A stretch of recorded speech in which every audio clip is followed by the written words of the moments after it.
Oui, merci et bienvenue tout le monde. Donc aujourd'hui, je voulais parler des doppelgangers, qui est la désinformation venant de Russie, existe déjà depuis quelques années et depuis 2 ans et presque 3. Brièvement, après l'invasion de l'Ukraine par la Russie. Donc une petite introduction sur la campagne euh, donc voici quelques sites de désinformation en Allemagne, en France et aux États-Unis. Il y a aussi plein d'autres pays qui sont ciblés. Donc la France et l'Allemagne ont toujours été un petit peu le focus de cette campagne. Donc vous pouvez voir ici que c'est un faux article du Spiegel. Et aussi de Fox News. Et je ne sais pas trop comment ils ont réussi à rendre ça faux, alors que ça l'était déjà. Ils ont aussi utilisé des blogs dédiés qui copient des vrais sites d'information.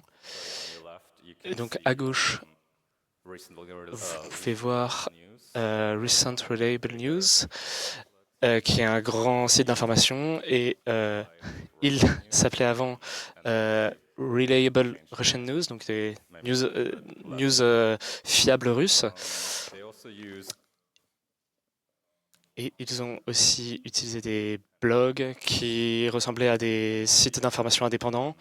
Donc on peut voir au milieu ce site britannique qui s'appelle Election Watch et un autre site allemand qui s'appelle Grenzen 5. Et pour ceux qui parlent allemand, ça sonne un petit peu étrange. En gros, on sait depuis assez longtemps qui est derrière cette campagne. Donc il y a trois entreprises qui ont été identifiées. On sait qu'elles sont derrière ces sites. Elles ont été sanctionnées déjà et elles ont été rapportées à l'administration présidentielle russe. Donc il y a Structura, Social Design Agency et Argon Labs. Ils ne sont même pas très subtils à propos de leur motivation. Ce qu'on sait de ces fuites de données, c'est qu'ils sont liés aux administrations russes et on a même trouvé des traces de connexion au ministère de la Défense russe. Et nous avons aussi des indices pour expliquer qui nous montrent que le ministère est complètement impliqué directement. Nous avons essayé de prendre la perspective d'une de ces compagnies. On vient de vous dire, le Kremlin de vous dire d'y avoir une opération d'influence donc en ligne. Comment est-ce que vous commencez? Vous allez avoir besoin d'infrastructures pour ces sites web. Donc, où est-ce que vous faites l'hosting? Où est-ce que vous récupérez les domaines? Et vous allez aussi avoir besoin d'un système de redirection pour envoyer les gens sur ce site web et un système de distribution pour que ce soit aussi relié sur les médias sociaux. Donc, ce que Doppelganger parle aussi, mais on ne va pas trop en parler, c'est le truc c'est le côté moins technique. C'est qui sont les influenceurs qui vont propager ce genre de choses. Et donc, Alexei va parler d'infrastructure sur la prochaine partie.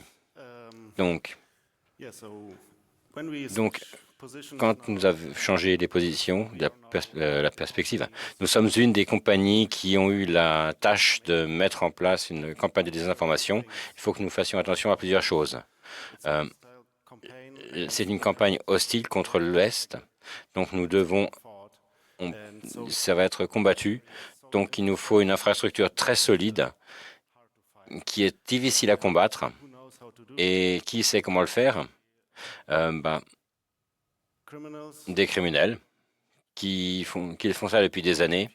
Par exemple, j'ai 3 screenshots de X. C'est sur X. Si vous les avez peut-être vus, si vous êtes sur X. Je pense que ça va venir aussi sur Blue Sky d'ici peu, mais ça ressemble exactement. Ça ressemble vraiment à Doppelganger.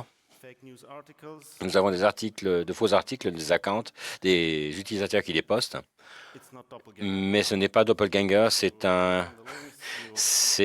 une arnaque crypto. Si vous cliquez sur le lien, vous allez arriver sur ces articles qui ressemblent donc à Tagesschau ou Bild.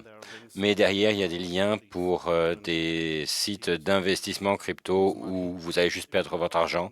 Si vous allez voir sur les liens, vous allez voir plus tard, c'est très très similaire à ce qu'on va voir dans doppelganger. Donc c'est vraiment un bon modèle pour notre campagne.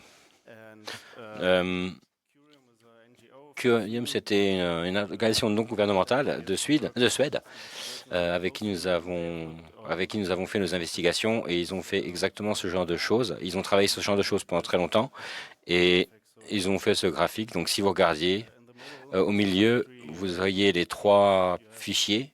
Vous avez paid ad, donc les ads, les publicités achetées. Vous avez, c'est une chaîne. Quand vous cliquez sur cette pub, vous allez être envoyé sur différentes étapes. Au milieu, vous avez l'arbitrage du trafic, qui fait que seuls ceux que vous voulez voir vont arriver sur la page que vous voulez faire voir. Les autres, comme par exemple la modération Facebook, arrivent sur une page blanche. Et donc, dans ce cas-là, c'est Le Monde. Le lien va être redirigé vers une fausse. Et ensuite, vous allez être redirigé vers un portail d'investissement. Donc, c'est exactement ce que fait doppelganger. Ils ont même 4 étapes de redirection. C'est vraiment, il faut que nous attendions au début. On va commencer. Alors, le début va être sur les médias sociaux. On le voit, ça ressemble à un CX. Et quand vous cliquez dessus, on voit plein de choses, on voit plusieurs redirections.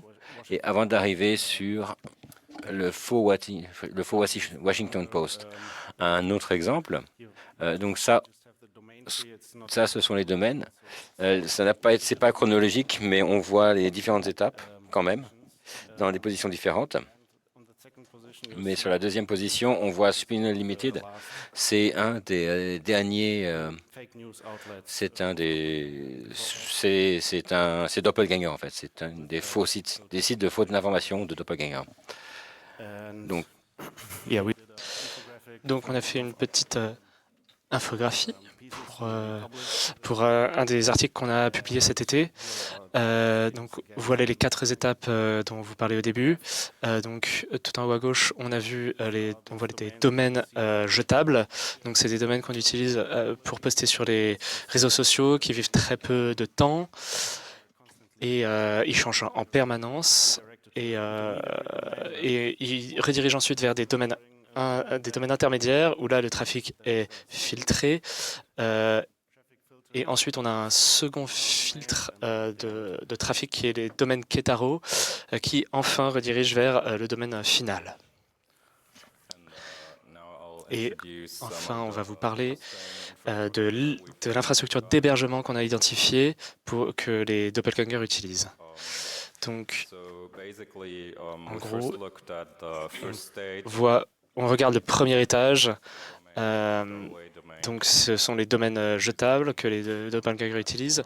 Donc, ils se retrouvent bloqués assez rapidement. Donc, ils ont besoin de ressources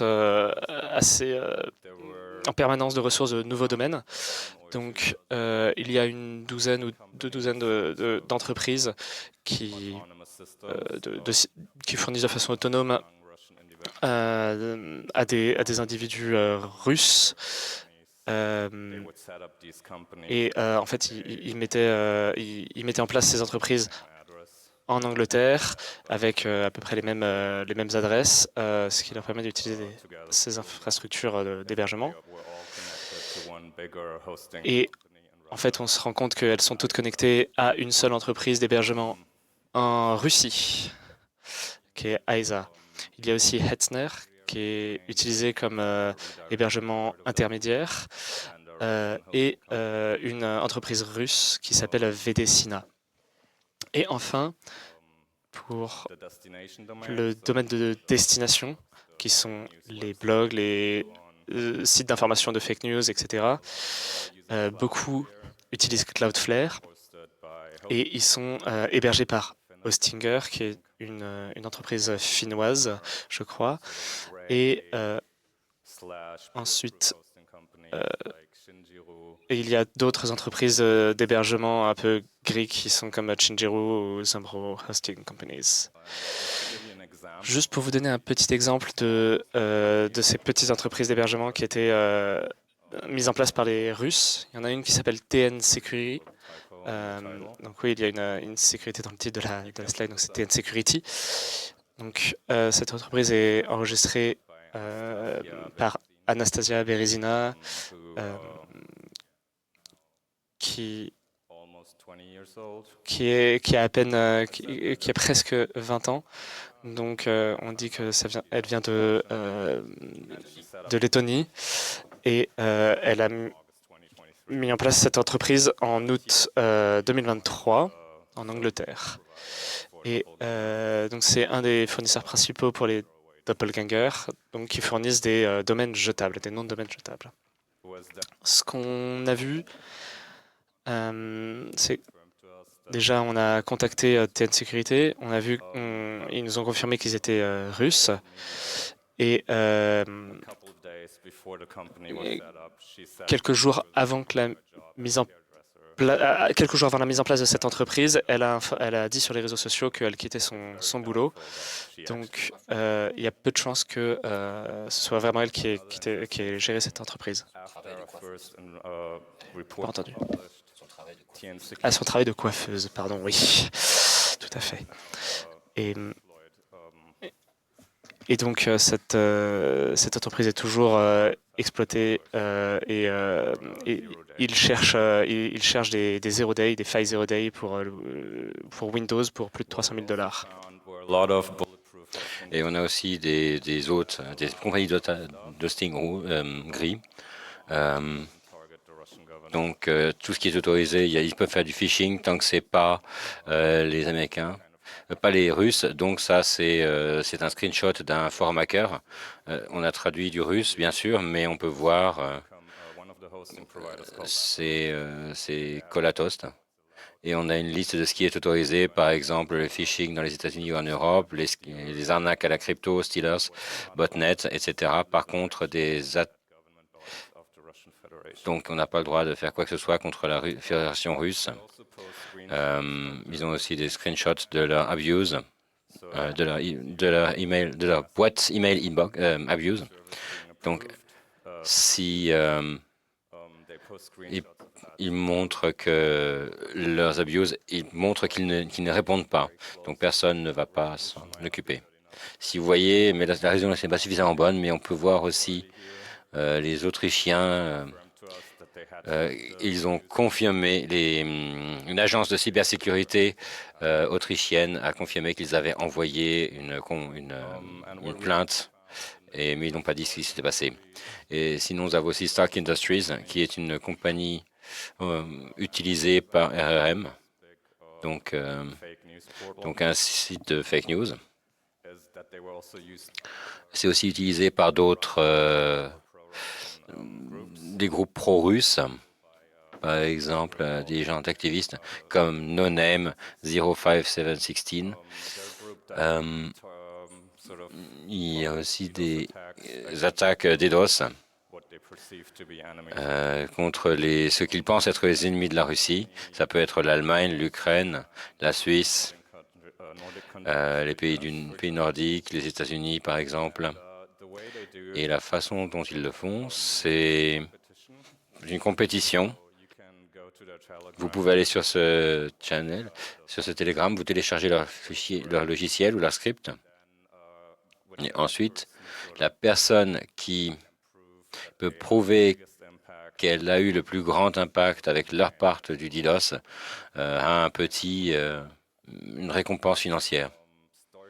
Stark, c'est aussi utilisé par Fin7, qui est un groupe cybercriminel qui a été qui est actif depuis longtemps. Il était parti pendant un temps, ils sont revenus. Et nous allons maintenant parler des fausses identités et des identités volées. Donc, on vous a montré que les doppelgangers n'utilisent pas que des entreprises shady, des entreprises cachées, mais aussi des entreprises officielles, on va dire, d'hébergement. Et pour ça, les doppelgangers ont besoin d'identités qui ne semblent pas suspectes. Et une des premières étapes dans notre investigation est de regarder les noms de domaines, les top-level domaines, donc qui se terminent en .de, et voir qui était derrière ces domaines. Et voilà ce qu'on peut récupérer. Ces 3 domaines appartiennent à des doppelgangers. Ils avaient été enregistrés par ce gars-là, Leonard Remgethorn. Et c'est assez intéressant parce que si vous regardez dans quelle ville il est, elle change. Donc c'est probablement des copier-coller et des erreurs de copier-coller.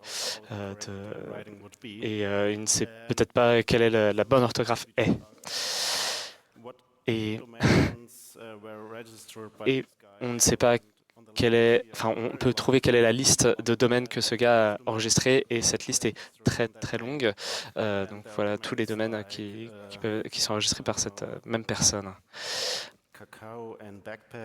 Cacao et backpack, etc.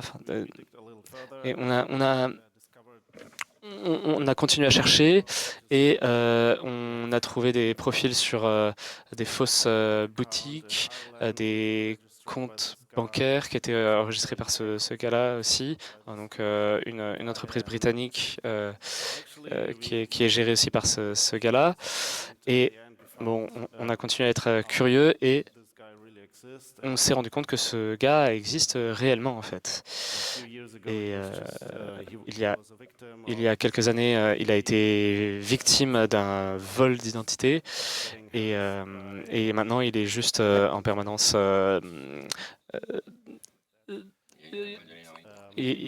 Voilà, il est en permanence harassed par des gens qui cherchent des informations sur cette fausse identité. Et il y a aussi le FBI qui a essayé de récupérer, donc ils ont fait une saisie de différents domaines. Ils ont aussi fait ils ont publié un document, ce qu'ils ont trouvé, et ils parlent toujours de la personne Ketorn, qui est vous voyez ça dans le cercle rouge. Et de façon intéressante, il y a plusieurs personnes différentes. Il y a aussi la Cam Kopek et le Kaspartil, la personne Kaspartil, qui sont aussi. C'est un petit peu étonnant, mais je pense que Kaspartil, c'est quelqu'un qui devait s'appeler Kaspar Thiel. Maintenant, c'est rigolo, mais je pense que c'est ces identités volées qui ont été utilisées par des cybercriminels.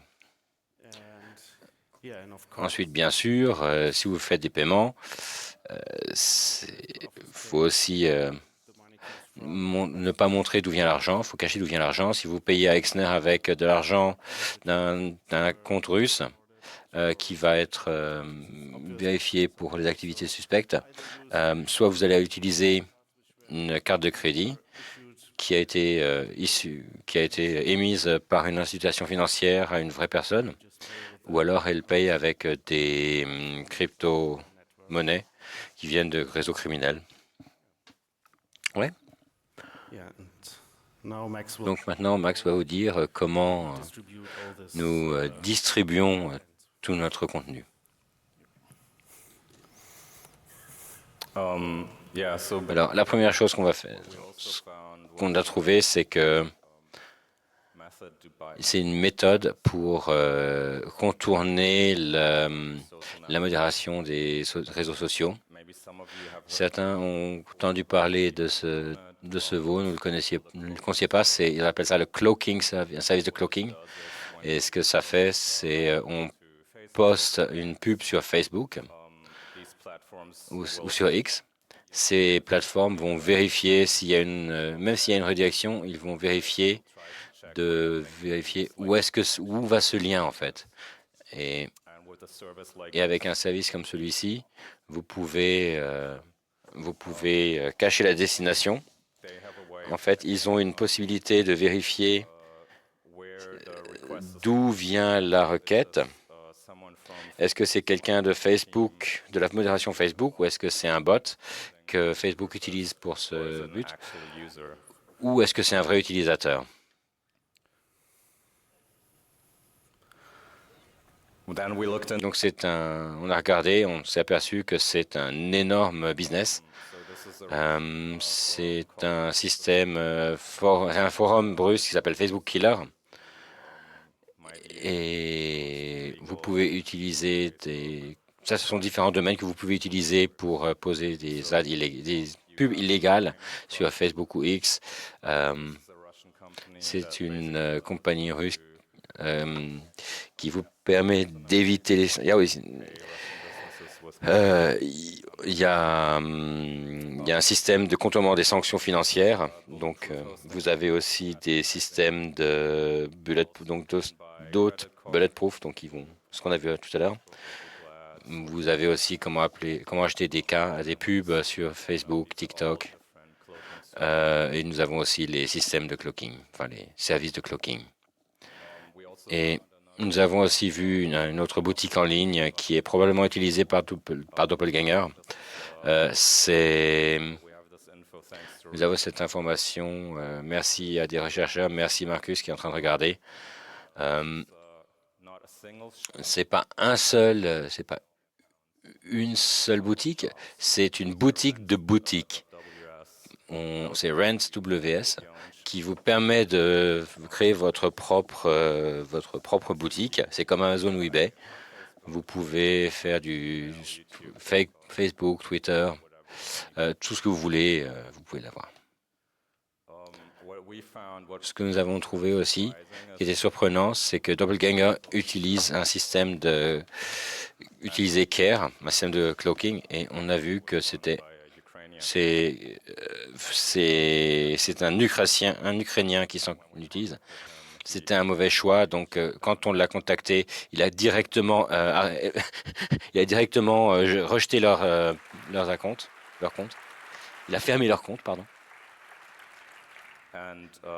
Et la façon dont ça fonctionne, c'est que Care, c'est un système de cloaking qui vous permet d'identifier les systèmes de modération utilisés par les réseaux sociaux, mais vous avez toujours besoin de beaucoup de domaines parce que les domaines, une fois que vous avez posté une pub Doppelganger ou une pub sur un scam, des fois ils sont sur une arnaque, des fois ils sont bloqués après plusieurs mois. Donc il vous faut aussi plusieurs domaines. Donc ces services, ils n'achètent pas les domaines, ils les louent pour un certain temps. Et c'est ce qu'on appelle le D-Market. Et ça marche beaucoup, ça marche main dans la main avec Care. Nous savons par exemple qu'ils ont utilisé ce domaine, enfin qu'ils ont loué ce domaine parce qu'on a trouvé ces domaines comme celui-ci, Radi ou Anizet Shop. Ça a été utilisé en mars pour une arnaque sur Facebook et en octobre, ça a été utilisé pour Doppelganger. Donc, ces systèmes sont réutilisés par différents services jusqu'à ce qu'ils soient bloqués. Donc, on est presque à la fin de notre présentation. Je crois que Alexis va prendre la parole. Donc, ce que vous a expliqué est un petit peu le point de vue des entreprises qui essayent de mettre ça en place. Nous, évidemment, on a eu une approche complètement de l'autre côté. Donc, on a collectionné toutes ces pièces d'investigation, d'information, et on a découvert toutes ces entreprises qui sont impliquées d'une façon ou d'une autre. Et bien sûr, nous les avons confrontées et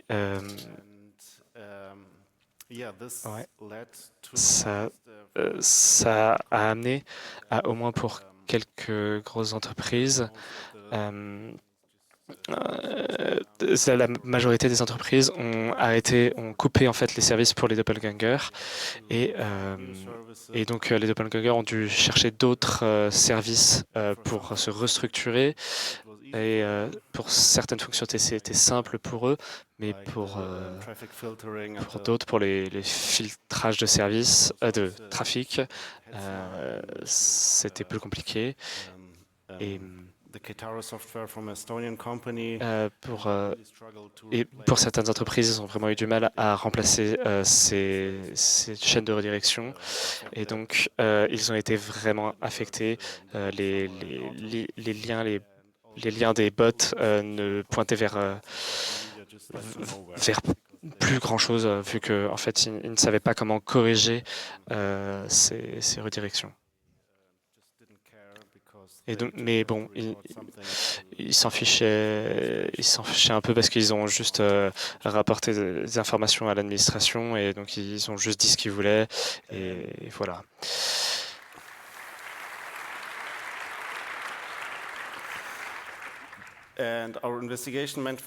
Donc pour la société occidentale, ça veut dire que, enfin notre recherche signifie que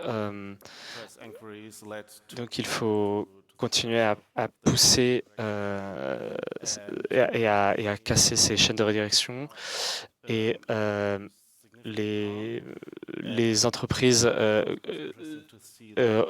russes ne peuvent plus, pour que les entreprises russes puissent plus faire de mal.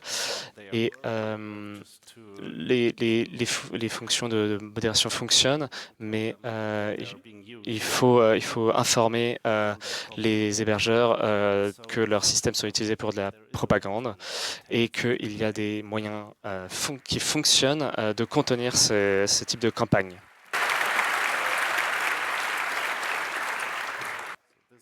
Donc ça, c'était juste un survol.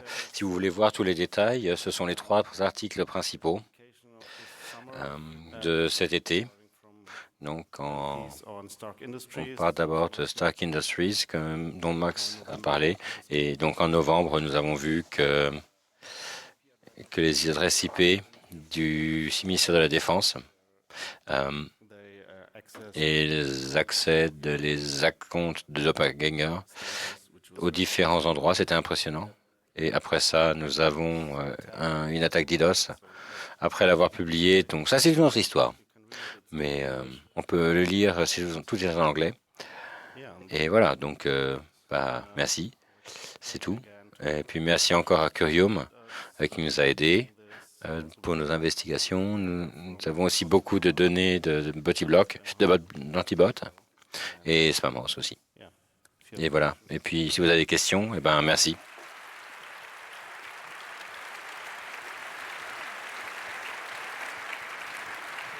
Thank you so much. Merci beaucoup, Alexei. Merci, Max, d'avoir partagé cette recherche importante. Merci pour félicitations pour vos résultats. Et nous avons déjà des gens en train de poser des questions. Vous avez des questions sur le stream. Nous allons aller au micro 4, s'il vous plaît. Merci pour la présentation. Ça fait un petit peu peur de la propagande, mais c'est une critique, mais je pense que vous êtes suffisamment flexible. Donc, je pense que vous êtes bon pour avoir de la critique.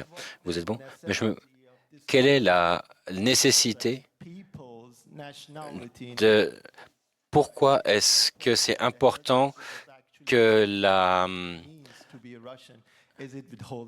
Pourquoi est-ce que la coiffeuse est russe? Est-ce que c'est vraiment important? Est-ce que vous pensez vraiment que tous les Russes supportent le gouvernement russe? Parce que vous parlez aussi qu'il y avait une autre nationalité d'un homme ukrainien. Pourquoi est-ce que c'est important?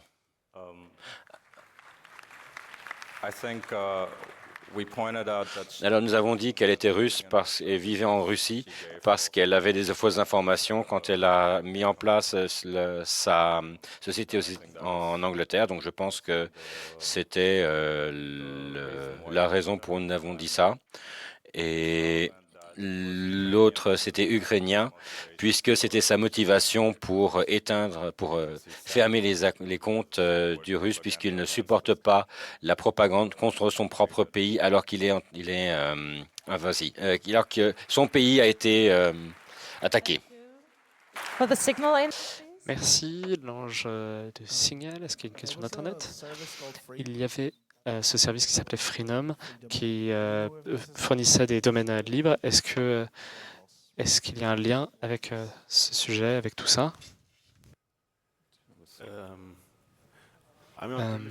Je ne suis J'ai entendu parler d'eux et j'ai vu ça, mais il n'y a pas vraiment de lien. Mais ça a été utilisé avec soin ça a été mis en place avec soin pour se démarquer de ce genre de système. Mais je ne suis pas sûr. Et, je crois que ils n'ont pas été utilisés par ces entreprises parce qu'il y a de bonnes chances pour que ce soit bloqué vous savez que certaines librairies avec des sites web et ils ont enregistré des domaines et ils ont juste arrêté d'utiliser ces noms de domaine et ils ont juste réutilisé ces noms de domaine. Donc c'est peu probable d'être bloqué. Donc. Merci pour votre recherche. Je me posais la question, est-ce que le vol, l'usurpation d'identité, est-ce que c'est une source de ces identités ou est-ce que est-ce que le fait que nous n'attaquions pas et que nous ne et que est-ce que le fait que nous ne poursuivions pas ces enquêtes pour la protection des données, est-ce que ça les aide? Et oui, je pense que c'est une pratique relativement commune. Je vous ai montré que quelques identités qu'elles sont utilisées, mais je pense qu'il y en a beaucoup plus. Et malheureusement, nous avons recherché la source, le forum dans lequel cette identité a été vendue, mais malheureusement, nous ne l'avons pas trouvé. Mais oui, je pense que bien sûr que c'est le fait que nous ne poursuivions pas ces gens-là, c'est une grande source. Et nous avons parlé de M. Ketorn, et ils étaient absolument détruits parce que ça fait des années qu'ils se battent pour, ce vol d'identité. Et je ne sais même pas ce qu'on peut faire si votre identité a été volée. Mais oui, enfin, ils ont vraiment des gros problèmes. Et effectivement, oui, c'est notre erreur. Merci. Donc, prochaine question, microphone 1. Oui, je sais que ça n'était pas le but de votre présentation, mais est-ce que vous pourriez dire 2-3 phrases à propos, mais comment est-ce que ces campagnes ont un succès? Est-ce qu'elles ont un impact sur la façon dont nous percevons notre réalité dans le pays visé ou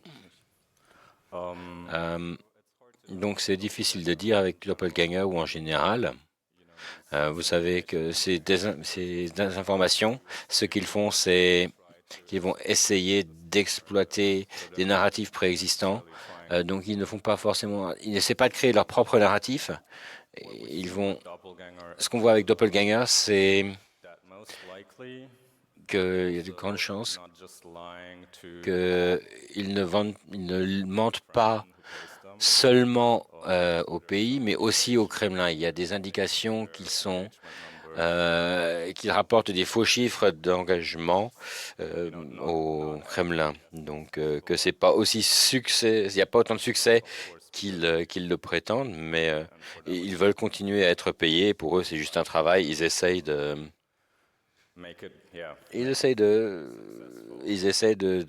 faire croire que ça a beaucoup plus de succès que ça en a.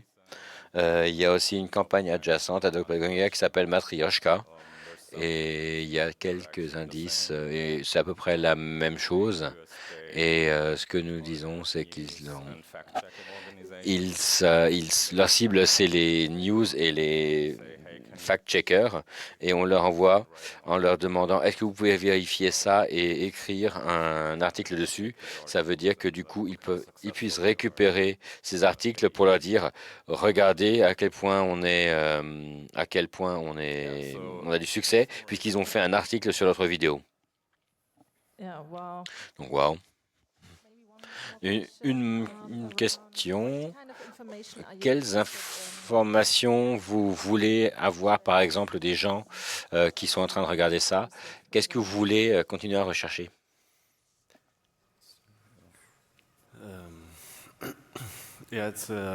C'est une... Est-ce que tu as un thème?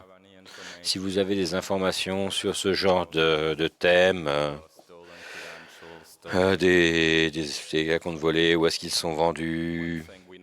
Une chose qu'on n'a jamais réussi à faire, c'est de trouver où ils achètent ces identités usurpées.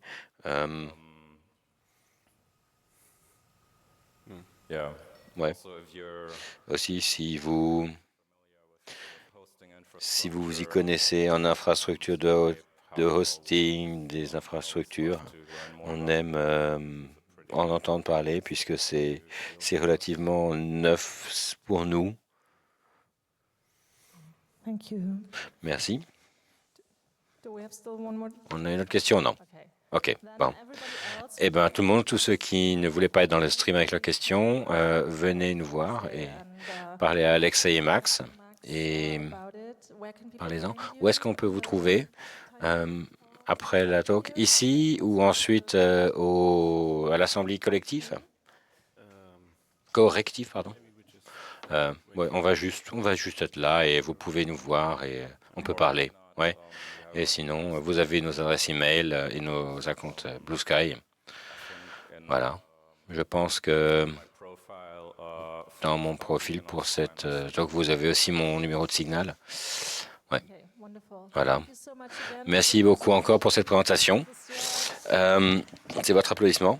Et merci de nous avoir suivis pour cette traduction française.